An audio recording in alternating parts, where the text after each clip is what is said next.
What a lovely day!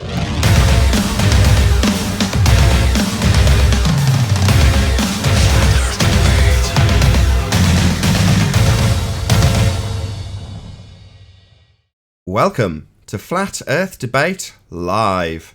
I'm your host Nathan Oakley, and if you're new to this channel, or you've not done so already, how dare you, then be sure to subscribe and hit the bell notification icon to keep up to date with the Flat Earth Debate. If you'd like to support the channel, there is a super chat that runs alongside each of these shows while they're live. There's also a PayPal, Patreon and crypto link in the info box below the video. Most importantly, if you'd like to join the discussion, simply mute the page you are currently watching, then click the link in the info box below this video to join the panel and express your views on the nature of Earth. If you do join, please don't swear. If you do, you'll be ejected, and if you are, please don't try to rejoin the stream using sock accounts. You'll be warmly welcome back on the next stream. Please also share the show on social media.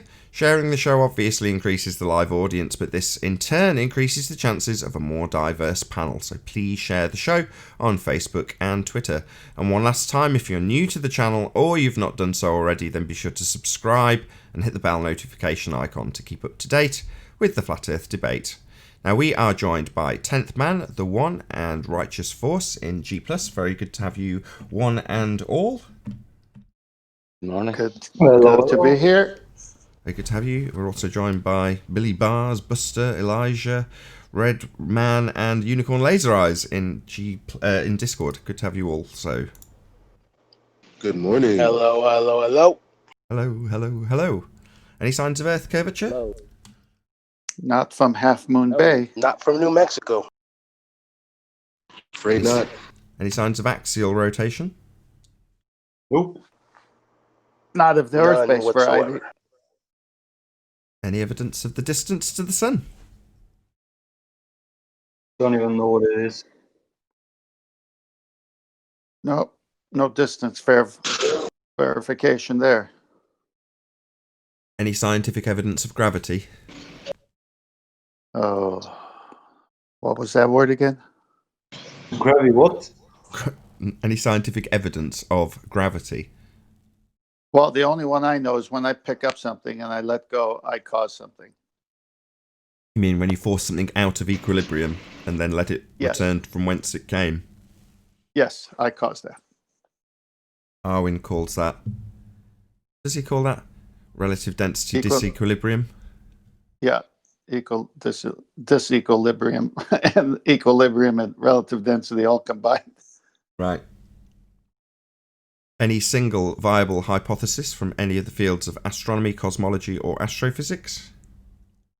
No, Still waiting for Dr. Becky. And Danny Faulkner thinks that he has some, but basically it's all fairy tales. Speaking of Danny Faulkner, did he ever respond to anything in any way, form, or shape? Yeah. He posted a reply to Anthony Riley, otherwise known as YouTuber Sleeping Warrior, in Facebook with a link to the redneck retard and his gas pressure inside two different containers, one sealed, one open. But this is the same Danny Lathers. Just go to a YouTube channel and don't do any research and post things on the internet? That's correct. So he was asked at the Flat Earth Conference, which he was in attendance at, by Nathan Thompson, how can you have gas pressure without a container? It yielded silence from Dr. Daniel Faulkner, who later, as I explained, went onto Facebook to reply to the same question with a link to the redneck retard and gas pressure in two different types of container, one sealed, one unsealed, a pipe about 30 foot long. So Danny Faulkner demonstrated his total lack of understanding of the second law of thermodynamics and how entropy works. He didn't even take his own advice. No, not only that, he projected his ineptitude onto the flat earthers he was critiquing. So he suggested that the people who were unable to debunk flat earth simply went onto the internet, did a search, and were unable to find the right results. Instead, they should have gone to him. And what he does is go on the internet, check out what he can find on YouTube, and then give that as his reply. So it was mere projection of his own ineptitude onto us. Interesting that a person which such education and degrees and having people look at him with such trust would do that. Speaking of Danny Faulkner and Nathan Thompson's question to him, any evidence that you can have gas pressure without the necessary antecedent of a container to press upon? No, it'd be a violation of natural law. But we'd like to see it if you could demonstrate it. It can't be, as you say, it would violate natural law. However, the entire heliocentric religion is based upon that fundamental violation of natural law. The sky, in their world, is a vacuum. Now, the sky is not a vacuum. The gas we breathe would fill the space. All true. Any evidence of the R value, Earth radius? Hey, Ranty, good to have you. Hey, you alright? Good stream this morning. Was it a Ruhif video that you were... I couldn't quite glean when I joined the stream if you were responding to a Ruhif video that was in response to someone else. Hey, Arwin, good to have you. Arwin, Ranty. Hello. It was a video by some guy called Where's Wally, but Ruhif had sent me the link to it to sort of like make me go and view it this morning. So he sent me that on Skype. So I had a watch of it, and I didn't think much of it, to be honest. Fair enough. So, Earth radius, R value, anybody? Time for someone to make a very long tape measure if they're going to do that. Yeah. That's How not do you suppose that a light in the sky is the same size as the Earth you're standing on? So first of all, you think that both objects are spherical in nature. Then you decide that they're in the same size. And then you triangulate other celestial objects with that presupposition. It's, oh my God. You're referring to Well, Christian Huygens, right? Christian Huygens just assumed Venus was the same size and sphericity as Earth with the same radius. This is a point that I'd like to pose a question. So they go to Venus for the measurement, right? But they can see the, if I'm saying it right, because corpuscular rays of the sun coming at an angle. Same time, they're telling us the sun is 93 million miles away, and the rays of the sunlight should be at 90 degrees hitting this Earth.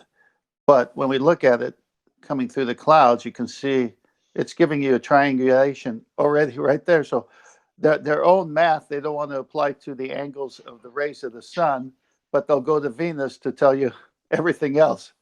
It's ridiculous. Why don't they use their math when it's inconvenient to them?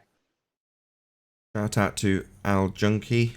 Nathan Oakley 1980. Hello Nathan / panel. Happy 2020. Happy 2020 to you too, Al. Really appreciate your support. Last but by no means least, any evidence of a self-perpetuating molten iron core at the centre of a presupposed spherical Earth? No evidence. See, even Marvel won't touch on something like that. Marvel? The comic people? Yeah. What relevance is that? Well, it's too far-fetched even for their films. Also a fundamental part of the heliocentric religion. But yes, very far-fetched, even for cartoonists. That concludes the housekeeping. Thank you very much. Yeah, leading on from your question earlier, Nathan, about this Where's Wally and stuff, an understanding of perspective and how, the apparent horizon will appear to shift in position to things in the foreground. That can be easily demonstrated if you imagine yourself surrounded by fog. And if you were surrounded by fog and you could only see for 5 feet, where would your apparent horizon be? Sorry, fog isn't part of the begging the question proof of nothing perspective hijacking curve calculator. I think you'll find it's always Earth curve that we're referring to here, so I don't know what this fog stuff is. If stuff's being obscured, it's Earth curve, mate, don't you know? We can use that as a demonstration for atmosphere. Go on, play along, Nathan. Where would the perceived horizon be? Much closer. So Lower down. Lower down. Lower down. And then what happens if the fog dissipates a little and you can see for 10 feet? Oh, the the apparent position where the sky appears to meet the ground would raise up in your field of vision, as you could see further. Indeed, it's a very simple concept that some of these globers don't understand. And one other thing, I actually listened back to his video again, and it appears that he's trying to claim that it's a superior mirage that's being evidenced in the footage from Harry Baird, which is completely at odds for the information that I've asked for, which is proof that something is being loomed up beyond Earth curvature. So I'm not asking for a superior mirage. I'm asking for proof of looming. Very simple. They obviously don't get the concepts and they don't understand perspective. No, it's always looming. Again, the calculator dictates what you should or shouldn't see. It's not your eyeballs and whether or not you can see a boat or the Isle of Man on screen now at whatever it is, 65 miles. Well, my eyes dictate that. I am a flat earther. I see the Isle of Man at 65 miles. That's the end of our statement. Now, in the case of your images this morning, a boat and a higher horizon, a not actual location, I might add, is being argued about and justified by way of the calculator and what it says should or shouldn't be there. And the measurements they're going to use, of course, will exclude all angular resolution limits that anything might reach or breach, because they're going to look at the feet and inches value, calculate it by pixel, and then tell you that things should be there or aren't there because Earth's obscuring them, even though they haven't accounted for the fact that things get smaller as they get further away, to the point where they disappear. That's the only correction I wanted to make for you, Ranty, and I'm sure you'll appreciate that it's fair game. You said, people used to ask us why we can't see New York. And you said, well, because there's too much atmosphere in the way. And I used to say the same thing. I've got a video on exactly that subject. Shout out to Shatner's Bassoon for the super chat. He said, the heliocentric model is a spiritual, intellectual and physical hamster wheel. Thanks for helping me break it. No, that's an absolute pleasure, Shatner's Bassoon. Really appreciate your support. So the angular resolution limit is something that they're going to ignore, and you have, by way of atmospheric conditions, also ignored it. So you're saying, why can't we see New York? Because there's too much atmosphere in the way. Now, my demonstration was with a glass. So I got a glass with a couple of scratches on it, an old glass, and then put another glass behind it in front of my window and showed that things are being slowly obscured by the amount of atmospheric debris in the air. And over a given distance, that's going to increase. Well, that's true. I don't disagree with what you said on your stream, but it's not the reason you can't see New York. It's too small to see. That's the only reason. It doesn't matter how good the atmosphere got, you're never going to see it. The reason they say you can see your own arse in a telescope with refraction is because they haven't accounted for the fact that your own arse would be too small to see if light was bending around their presupposed sphere, but they completely ignore the fact that you're too small to see in your own telescope when light's bending all the way around a sphere. Well, can you see that resolution? Of course not. But they will absolutely maintain that you can see your own arse in a telescope if the conditions are right, because they only account for what they say are the conditions, and then they arbitrarily apply 7/6R and call that refraction, when in reality it's just a namesake, terrestrial refraction, sod all to do with the conditions. But back to the main point and my critique, my only critique I might add, very good stream, Ranty, check it out, Ranty Flat Earth channel, if you're not subscribed already. Why the hell not? Anyway, the only critique is that it's not because of the atmosphere, it's because it's too small. Well, yeah, I mean, in that particular instance, when I mentioned New York to Paris, yeah, I should have included, obviously, the angular size of what you're trying to see would be too small. It would be less than a pixel, so it would just blend into the horizon. But in this particular case, the whole video was about where the perceived horizon was. And the simple point is that they just don't understand perspective. And I'll ask this again. For those people that do these curve calculator bullshit things, please put some atmosphere in there, because as flat earthers, we understand that the air plays a valuable part in how far you can see and the effects of perspective. But you don't include that in your little models of your Earth curve calculators and how far we should be able to see, etc. So that's something for you to get stuck into in 2020. Start making it more reality. Put some perspective in there and put some atmosphere in there as well. Air in there. What's this atmosphere horseshit? No. Put some air in there, yeah. Air. Right? Atmo means air. Sphere means fundamentalist religious zealot presupposition of a globe earth. Sod that. Air. And dirty air at that as well. Put Well done, put the Captain pollen in Atmo. there. Yeah, and put maybe do some evaporation as well over water. Put some of the evaporation effects in there. Put all these kind of effects in. Yeah, as Don't opposed forget to assuming all of those effects boil down to light bending around a presupposed sphere Earth at the rate of 7/6 of that presupposed radius value that you get for your presupposed Earth. That's not going to cut it when there's air.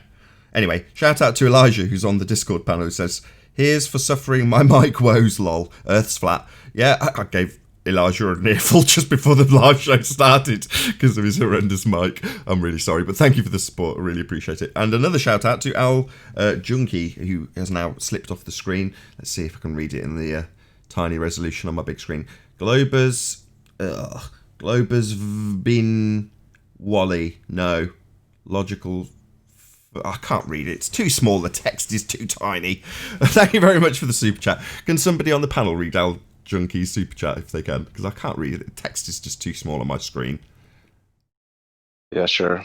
Globers have bigger willy. No. Logical fallacy. Oh, I see. I don't know. I've got it up on the other screen now. Glober's bigger willy. It wasn't just me. It is actually written like it sounded when I said it. No, logical fallacy. Okay, that's double Dutch. I'm sure there was something pronounceable in there, and I've butchered it as chocolate. So it's not just me. I really appreciate your support, though. Thank you very much. He's entering my territory. I understand it. He's getting the puns in, is he? Yeah, that's a pun. Play on words there. Excellent. So yeah, atmosphere, atmo, air, sphere, fundamentalist religious presupposition of a globe Earth and the air wrapping around it. Atmo plane, Captain Atmo. Air. When we're talking about what's between me and the target, so on screen now, barrow in finesse, a boat, and a clock tower. Now, that's all in this frame. I'm going to circle it just so the audience know what I'm talking about. We don't often talk about this particular shot the Ranties took, but this is pre-zoomed in. So you've got, there's the boat, and about 3 pixels is the clock. Well, it's very far away, right? It's tiny. It's very, very small. Well, what's between us and the boat? Air. That's it. There's no atmo plane or atmosphere, just air. That's it. Hey, Adam, good to have you. Afternoon, everyone. Hi, Nath. Hello. Hey, Adam. Good, just a quick shout out to Godzilla37, who says, "At least the Earth was spinning. At least if the Earth was spinning, there'd be a chance Brenda would fly off it." Happy New Year. Very funny. Thanks, Godzilla. Really appreciate your support. So, Sir Adam Meekin, when I say Captain Atmo, you arrive. So that's your new nickname, Captain Atmo. Well, that'll do. Jason McCormack says, "Light is bending, light is not straight. Can you prove that? When I look at crepuscular rays, they look pretty damn straight to me. They don't look to be curving."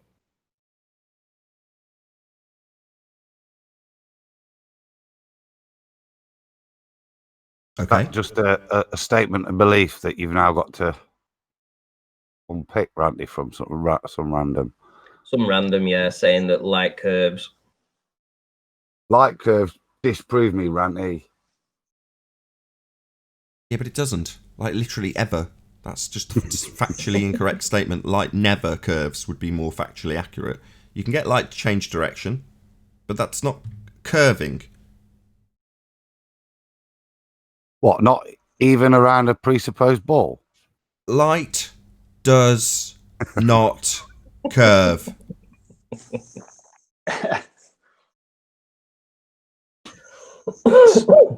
Speaking of the subject, Nathan, you recall show midway through the year, I think it was, when you brought on the brick and you stack a brick on top of a brick as it goes further away because you can't see the initial brick because of angular resolution. Remember that? My proudest ever example of anything. Yes, I definitely remember. Give us a summary. I'll give you kudos there, Nathan. I used that on the tour, mate. That was it's a fantastic. As you're talking, Adam, you can be be my patsy then, or whatever I'd call it. You can be my puppet, if that's okay. So if I put a brick at 10 feet in front of me, can I see it? Yes. So I have a wide enough angle to see the brick at 10 feet. If I put the brick at 100 feet, can I see it? Maybe. No, because Earth curvature will obscure it. Play along nicely. All right, sorry. But there's a reasonable chance at 100 feet you'll still see it. Would you not agree? Maybe just. I can just make it out. Perfect. So if I put a brick at a mile, can I see it? No. So at a mile, It's too small. The brick's too small to see.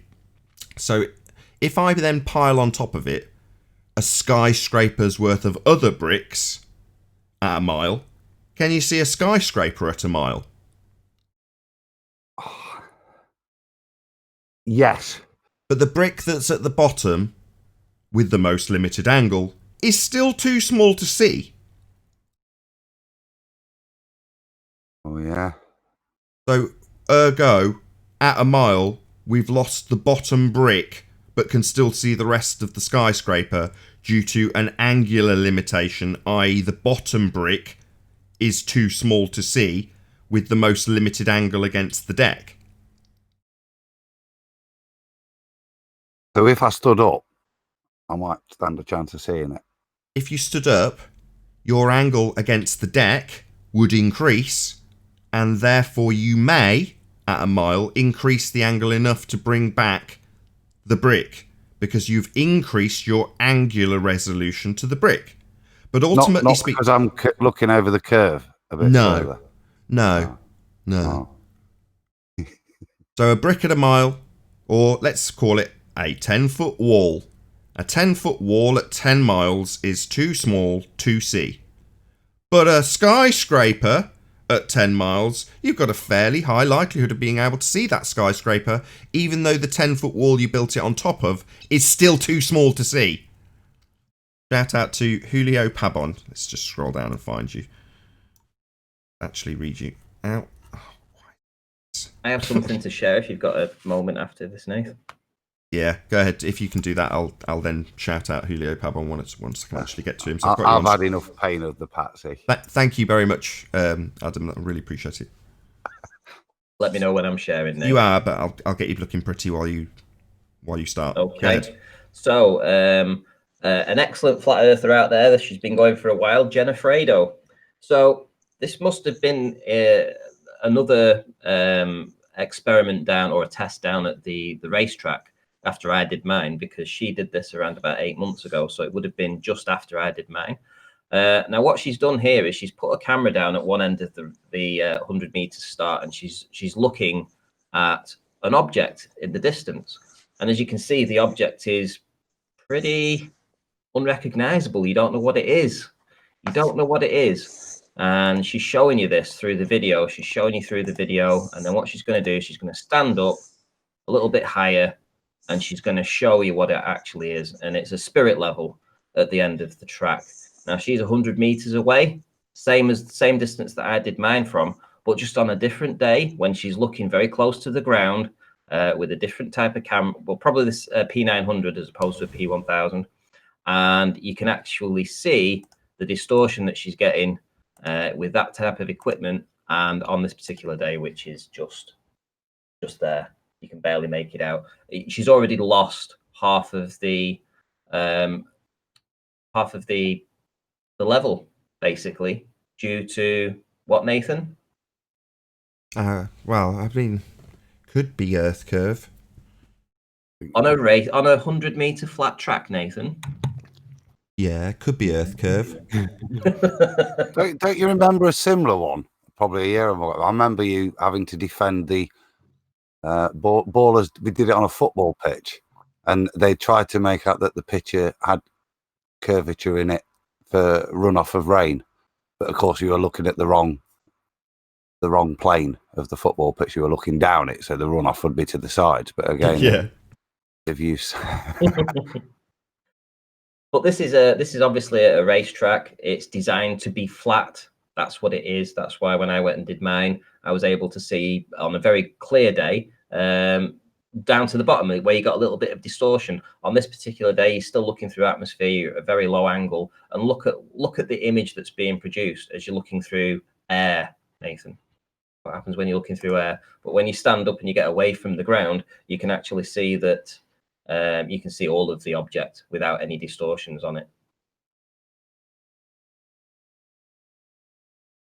Very good stuff. Yeah, I thought so. See something new from Jenna Fredo. Also, from my memory, she's typically like long distance scenic observations as opposed to this sort of thing. Angle of attack, basically. Yeah, well, it's nice that she's actually got into this and repeated the observation I did, because I went along and did this observation and I pretty much saw this the whole way down. But because the P1000 has such a thick lens, you know, so far it's at least 2.5 inches off the center of the floor, and it has obviously a big sensor. I was able to see most of the objects I was trying to see, and we was getting a little bit of distortion down at the bottom. So this is with the P900 that she's using, which obviously gets you lower to the ground. And obviously you can see in this particular set of images here, it's all just distorted and blurred. And this is what we get. This is what you see when you're looking over a very shallow, narrow angle. Good stuff. So, Ranty, have you shown this to a baller and gotten a response? No, it's the first time I've talked about it. I found this video about a week ago. I actually sent it to Nathan, but I don't think he had a chance to look at it. But yeah, it backs up his claim about you losing the brick. Well, what essentially you're losing is you're losing data. You're losing data. So the camera can't capture all this data.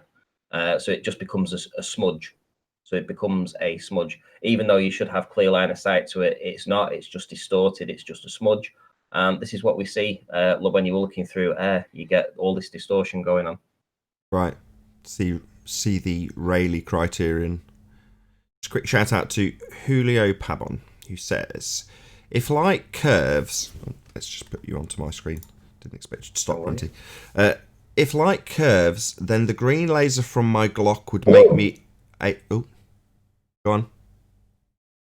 I was coughing again. I thought I was on mute. That's okay. If light curves, then the green laser on my Glock would make me a horrible shot. And I am not. Thank you very much for the super chat, Julio Pabon. Indeedy do.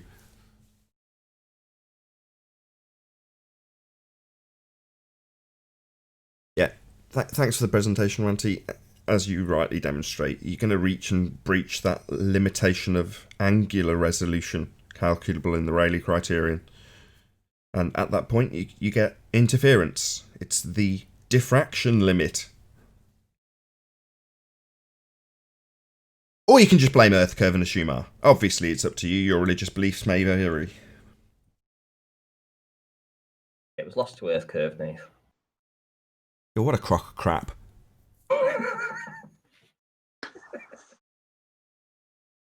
I was tracking with you, Ranty, until you leveled me.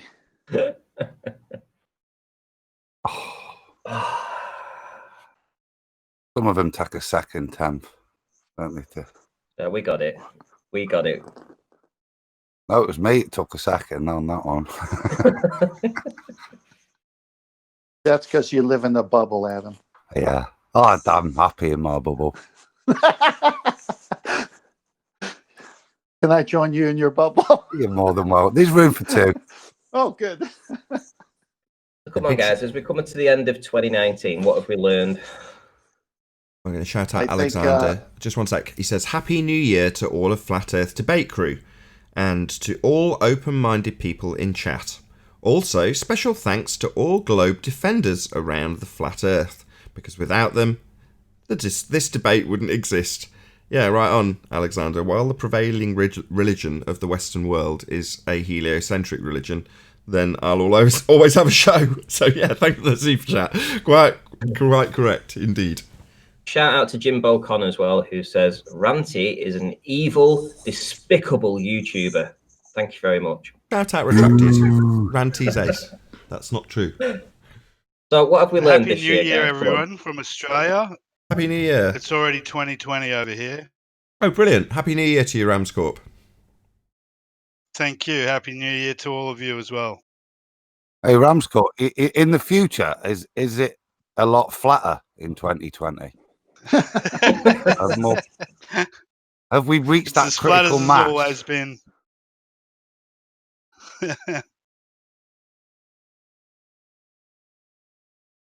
Well, to your question, Ranty, I think if we to reminisce some of the key points of 2019 and the debate, the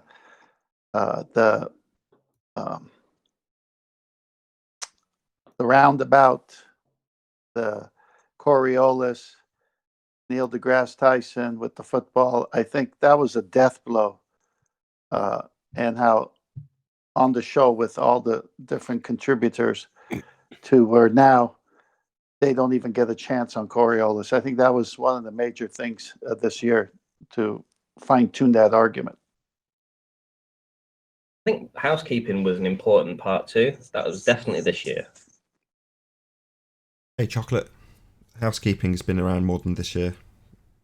Just seems You think- like yesterday that Good we morning, added it. good morning, guys. In the format that we have it. Yeah, it is. The reason I know that is because Zoe Scribner, who's also known as Be Here and Love, made a song, or a start of a song, which ended up being the perfect length that I wanted, called Stationary Plane.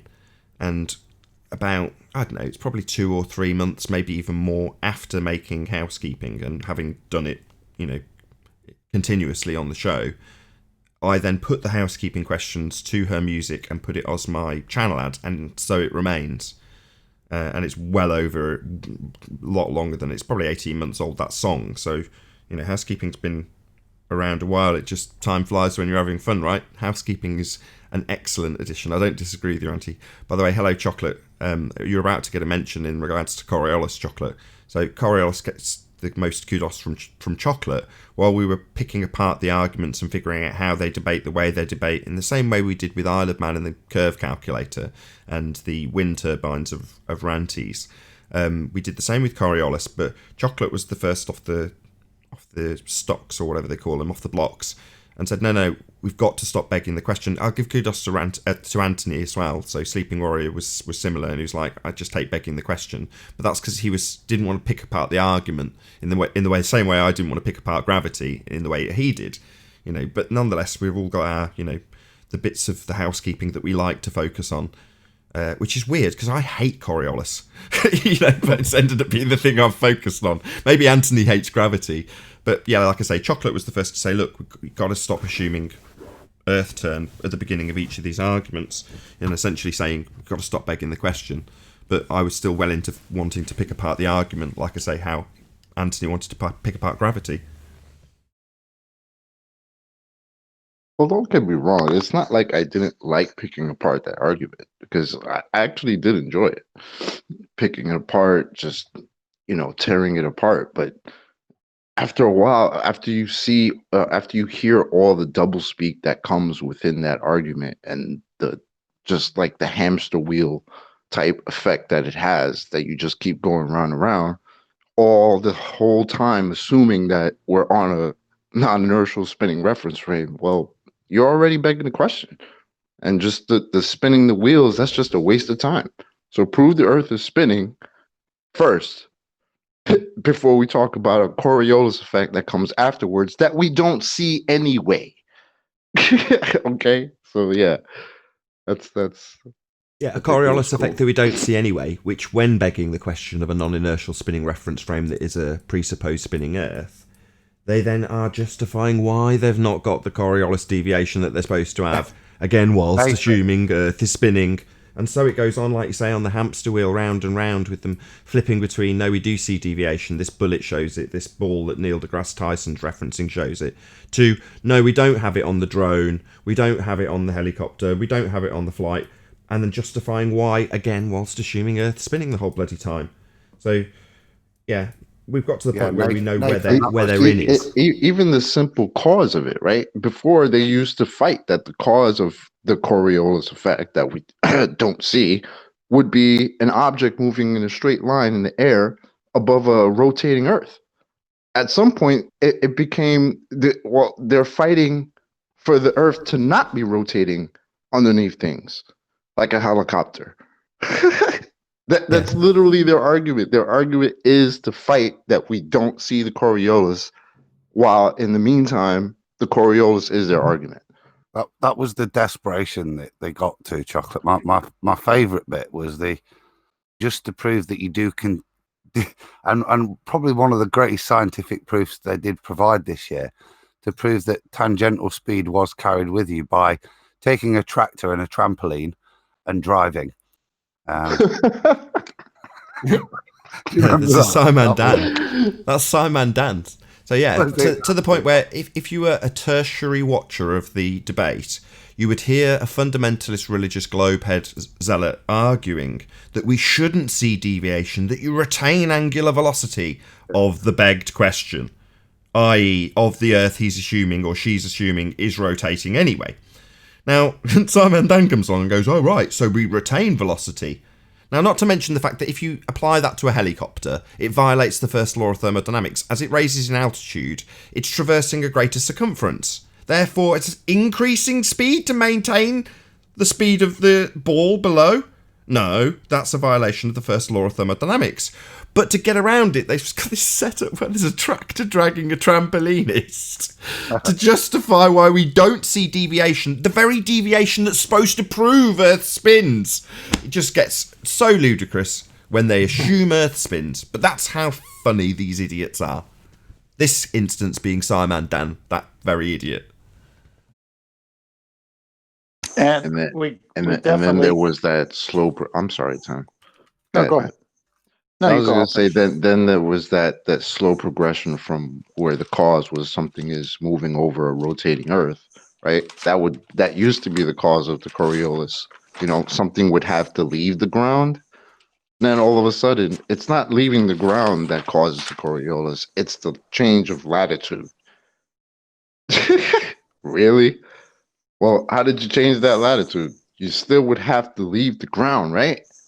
And if anyone's trying to get around that, if they're claiming there's a Coriolis effect, which is to say 2 reference frames, and you need to change latitude to experience this, not actual deviation, then ask them how the Foucault pendulum or ring laser or fibre optic or any claim to be proof of Earth spin gyro shows the deviation without changing latitude lines. It's pretty much stationary, just having a separate reference frame demonstratable by the detached spinning or swinging pendulum. But of course that's not moving any latitude lines now, is it? And I think it got so bad that at one point they started arguing that you only need 1 reference frame to have Coriolis. I mean, this argument, it's just getting drugged around because it's just so nonsensical. But in a way, I am glad that we've torn it apart because now it's just easy. We could just look. I think you hit on it there, Chuck. There was a point where we didn't understand what Coriolis was. It wasn't anything to do anymore with the 2 reference frames. It was to do with the tangential speed you collect at 1 latitude, and the differentials of those tangential speeds is the thing that then caused their new differential Coriolis, which explained why flight times weren't reduced. It was just you were nearer the equator, you were just traveling sideways faster than you were at London. And yet you can fire a bullet or throw a ball, in the case of Neil deGrasse Tyson's example, on a football field and observe a field goal being made purely because Earth's rotated underneath that football. No change in latitude line, just Earth claimed to be rotating underneath, as would be the case with Coriolis effect and its 2 necessitated, is that a word? Reference frames. Shout out to Al Junkie again, who says, who reference framed Simon Dan? I did! Ha ha ha! Thanks for the super chat. So what I was going to say, Chocolate, was we can't forget the best gift of the year when Anthony Riley set up George Muser and Fight the Flat Earth for that epic show where George Muser just laid it to the ballers. And he's a baller. Yeah, and the cheeky stroke. That reminded me. He copyright stroked me, didn't he? And lost. Oh, that's right. Yeah. Channeling 10th man. Yeah, the walls are closing in, so the pressure's on the Pressure, you say? Pressures on the because the globe? walls are How? closing. Never mind. How is there pressure on the globe? He did preface it with the walls are closing in. Hold on. Here, we let got me to give you pressure on the. hold on. No, but the Let me walls are give- actually expanding in the universe, supposedly. So Sure. You said copyright strike. Who copyright striked you for what? So that was after Riley's baiting of Fight the Fat Girth. The video the crushing of Riley came out that he gathered, didn't he? And he released the video with such great lines that Chocolate, I'm sure, will recount for us. But in doing so, I put a small video out, kind of pointing out the contradictions of what he'd hoped George Musa would say and what George Musa actually said, which was to back us up, that being that gravity is not a force. Go ahead, Chocolate. And Hold in on, doing hold that, on. he Hold on, Adam. Go copyright ahead. strike me. Hold on. Just before you get to the copyright strike bit. Yes, Yeah. Chocolate, go ahead.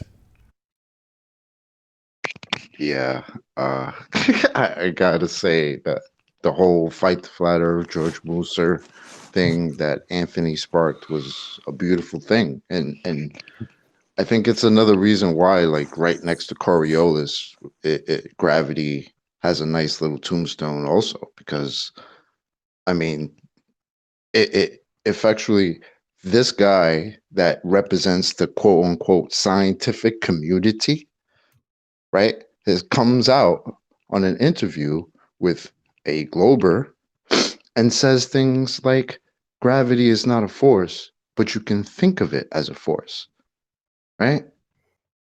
Beautiful quotes like we can, we do, we must consider Newtonian gravity as a force. It doesn't mean it really is one, but we don't necessarily have to work at the really is level. Unquote. I mean, this is coming from the same science that you guys are trying to defend. And this is what he comes out and tells you guys. Right? So we're supposed to take that seriously? Okay, perfect. Perfect. Thank you, Chocolate. So this is the context of the video, and Adam has obviously pointed out some glaring contradictions between what Fight the Fat Earth has in his mind as what will be the answers he gets out of George Musa and the actual answers he got out of George Musa. So that's where we're up to. So then you get a copyright strike, you say? Oh, well, first we got a sarcastic comment on the video, actually, as I remember. Copyright strike coming in 5, 4, 3, 2, 1. And then we did get the copyright strike, which obviously, as I remember, took advice from you, Nate. Just say, how do we respond to it? You know what I mean? So challenged it and said we were happy to go to court or whatever. So put the ball back in his court, and then he bottled it, didn't he? I think didn't respond, so we were upheld, and we were allowed to put the video back up, and it's still on there on the Iron Realm Media channel. Picture of Darth Vader, saying gravity is not a force on that one. So, and that's all it was. It was really just a little bit of repetition, editing of those lines that Chocolate just said there, because they were just fantastic. After all the crap that he'd said he was going to do, he was going to get a top physicist to prove Riley wrong, the bloke came out and backed up at exactly the point of what we and Riley were saying. So, yeah, good bit of the year, that. Well, let's not forget how he started that whole show with George Musa. And I have it written here to read, just a short paragraph. This is Craig, Fight the Flat Earth. My dad always told me, don't screw around. Just go to the source. So I did that. Here's my interview with George Musa, contributing editor for Scientific America. Suck it, Riley. And And the whole show backfired on him. Wow. That's his start. Yeah, and the whole point of George Moose's first entry into this field wasn't through Fight the Flat Earth. It was actually through Quantum Eraser quoting him continually in regards to him stating that Newton had snapped the wand in two. No, Yeah, Einstein Einstein's snapped just- the... I'll get it right yeah. eventually. Einstein snapped the wand in two. I'll get there in the end. Yep. And Riley did pick up on that and like to cite that. And because of that, I guess Fight the Flat Earth found it necessary to find George Mooser to set the story straight, right? Well, he did just that. He came on your hangout and clearly expressed that gravity is not a force, which is exactly what our whole point was the entire time. So how you ran around after that, considering yourself, to have a win, just baffles me. That's our whole point. Gravity's not a force. This is coming from a very high up editor in Scientific American, and that's something else that's sort of permeated throughout our community throughout 2019, which is the recognition of pseudoscience as science. So where we are told that science is proving X, Y, and Z, it turns out that no, there's quite a few liars who say they're using science and in fact are not. Therefore, what they're actually purveyors of is pseudoscience, a non-application of the scientific method. And I think there's lots of people out there now who understand this and can pick apart a claim of science based on its actual scientific validity. And I think that's probably, in my humble opinion, our biggest win in 2019. You can't attribute the sky vacuum, how can you have gas pressure without a container, to 2019.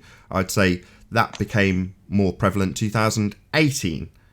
But the science and its actual adherence has become prevalent in 2019. If anyone disagrees, feel free to say.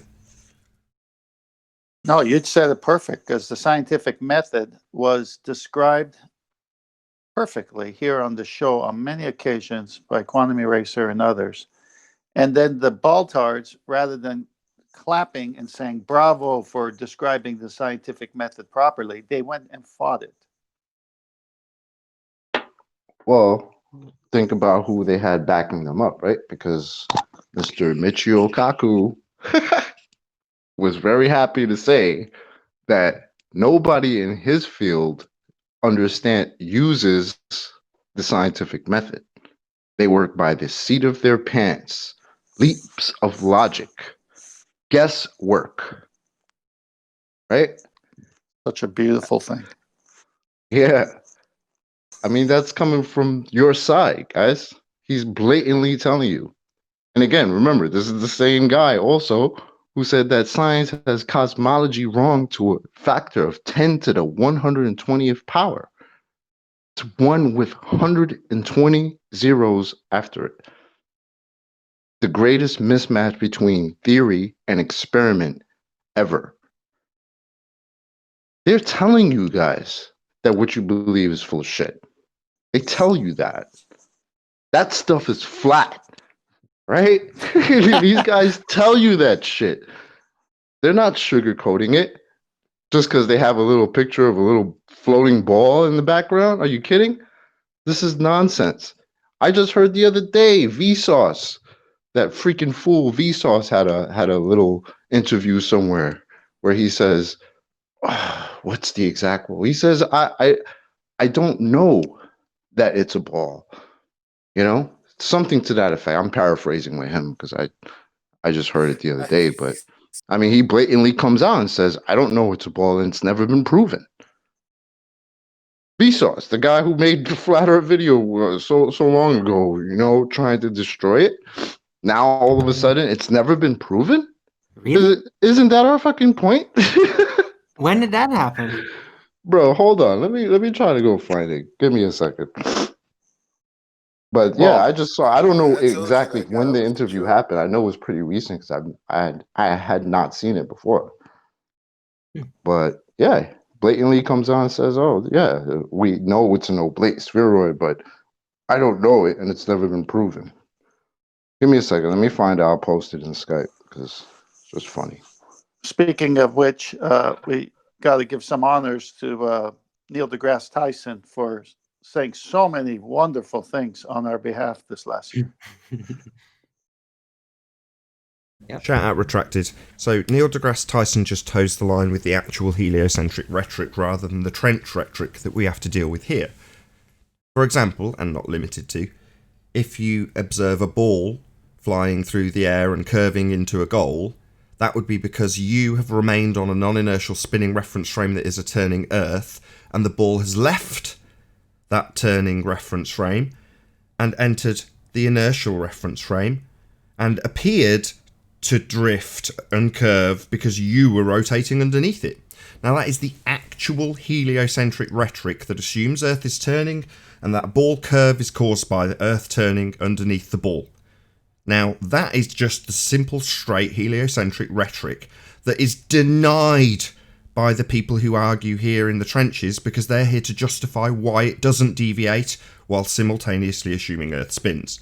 So we can then show them, by way of heliocentric priest Neil deGrasse Tyson, what the actual rhetoric is, so we can then demolish it by pointing out that there is no deviation. Helicopters, drones, planes, none of them are affected by Earth rotating underneath them as they must if there's a claimed deviation called Coriolis. Now Coriolis is real, but we'll argue about why we don't see the effect. But Neil deGrasse Tyson only gets kudos for being somebody that toes the heliocentric line, as is the case when you're on TV and no one's there to challenge you and go, really? The ball deviated because Earth rotated underneath. Well, if Earth rotated underneath the ball, it would also rotate underneath this aeroplane I'm travelling from Charlotte, North Carolina to LA on, and I'd arrive in an hour and a half because Earth would be rotating underneath in the same way you assert it rotates underneath this football. Ergo destroying the assertion that Earth's rotating underneath as claimed by the heliocentric priest. But he doesn't deserve a shout out. All he's doing is perpetuating the lie by way of the actual lie rather than the deceptive, weaselly, sleazy lie that we have to deal with here in the trenches. So does that deserve a shout out? No, absolutely not. Shout out retracted. All You're right. right, Nathan, though. It's an interesting turn, maybe not just this year, but it's been more noticeable in that, as you say, in the trenches, actually they're not directly throwing their high priests under the bus, but they are contradicting the rhetoric that people like Neil deGrasse Tyson present as their model, and they are actually saying no, they're wrong to defend their position now. So they no longer have even a coherent argument on their side in the trenches. They're actually contradicting, like I say, their priests to be able to continue to keep worming and screaming. Coriolis being the great example of that. Real quick, Nathan, I put the that video in Master B. It's only like 11. It's like a short little clip of him saying it. Okay. Wanna play it? Oh, is it like trimmed out? Yeah, it's already trimmed out. Shout out to Indio 007 on 24/7. He trimmed it out. So 10 seconds. Will I get a copyright strike for it? It is a three-dimensional spheroid. However, I don't know that, and it has not been proven. Science does. Wow. Good enough. Before we round out the live show, that last line he says, it hasn't been proven. Science doesn't prove anything. That's the the second you missed out. At the end, he says science doesn't prove anything. I'll just play it again. Know that, and it has not been proven. Science doesn't prove anything. Science does prove things. What an absolute jerk. So science proves or disproves your hypothesis, otherwise known as scientific prediction.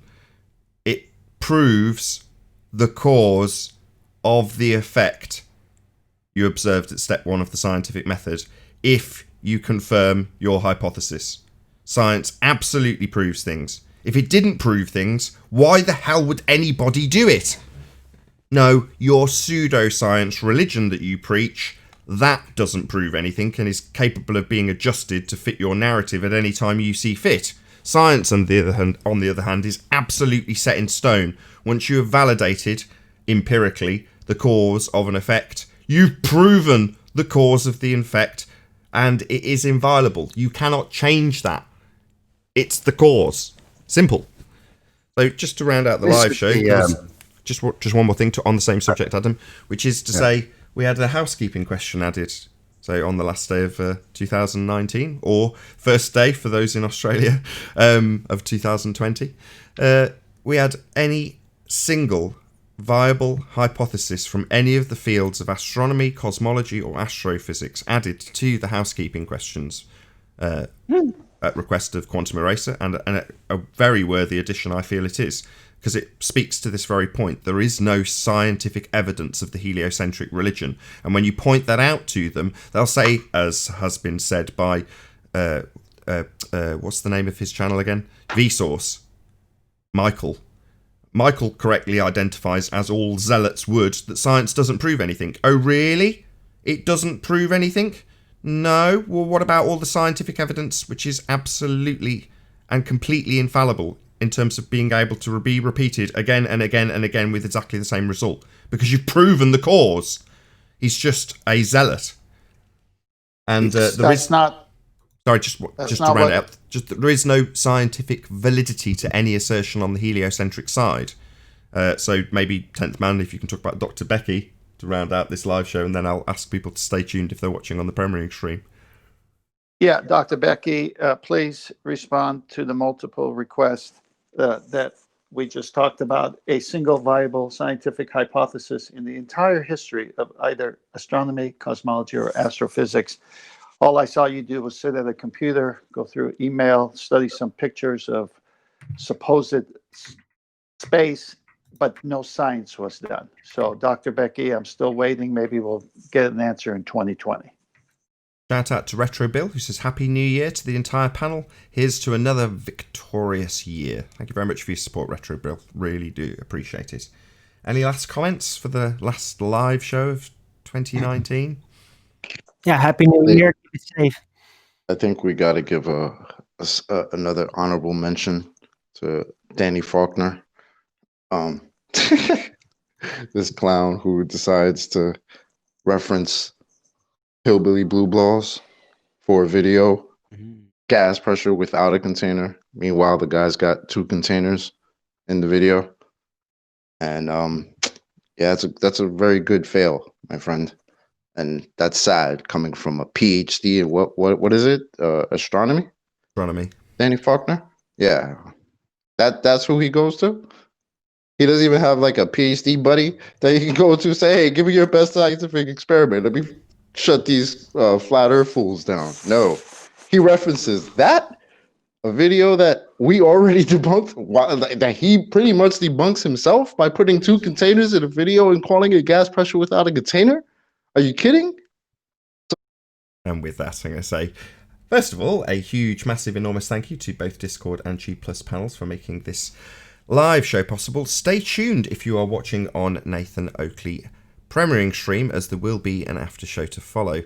A very happy new year to all of you still in 2019, and all of you on the Australian continent, a happy 2020 to you already. I've been Nathan Oakley. As I say, stay tuned if you're watching on the premiering stream, and I'll see you all in the next video. Oh, what a day! What a lovely day!